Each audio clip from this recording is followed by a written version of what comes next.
I'm an exponent. I'm a shortcut for multiplying the same number again and again. Today, let's fully understand how I work step by step.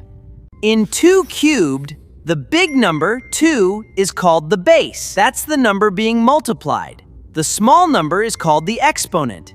It tells you how many times to multiply the by itself. So 2 cubed means 2 times 2 times 2. Let's multiply. 2 times 2 is 4, and 4 times 2 is 8. So 2 cubed equals 8.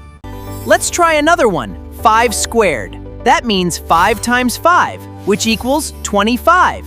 When the exponent is 2, we often say the number is squared. And when the exponent is 3, we say the number is cubed, which is 3 times 3 times 3 equal to 27. That's also why it's called cubed. It fills up a cube shape.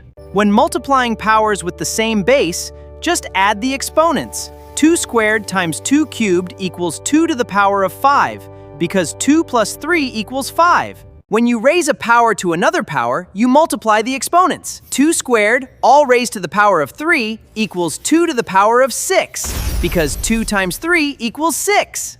Here's a surprising rule. Any number raised to the power of 0 always equals 1. So 7 to the power of 0 is just 1, no matter how big the base is.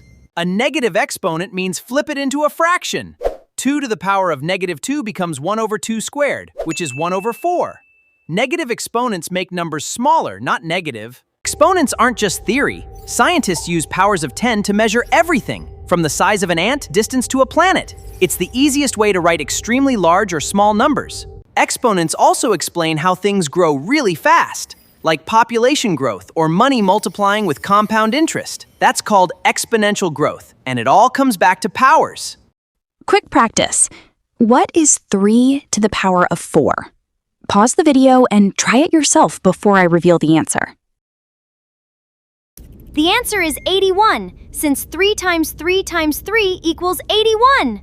Let's recap. Base, exponent, the product rule, the power rule. Now you understand exponents completely. If this helped you, hit like, subscribe for more easy math lessons, and drop a comment if you have any questions. See you in the next video.